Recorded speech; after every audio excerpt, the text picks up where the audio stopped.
Bugun bizda juda ham tirbandli kun, 4 ta operatsiya rejalashtirganmiz. Birinchi operatsiya tepa past qovoq plastikasi. Bemorimiz Sirdaryodan kelganlar. Undan keyin bizda yana ham qiziqroq operatsiyamiz bor. Lipofilling amalga oshiramiz. Ular Qirg'izistondan kelishgan. Batafsil yana ma'lumot berib boramiz.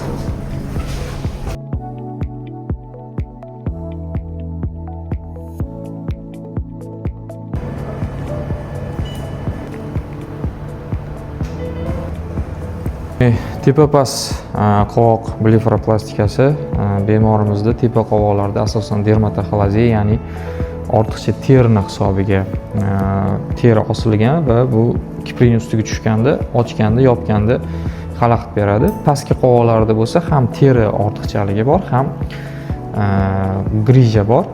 Shularni hammasini bartaraf qilishga harakat qilamiz. Operatsiyamiz o'z nihoyasiga yetdi. Bemorimizda tepa pastki qovoq plastikasi amalga oshirildi.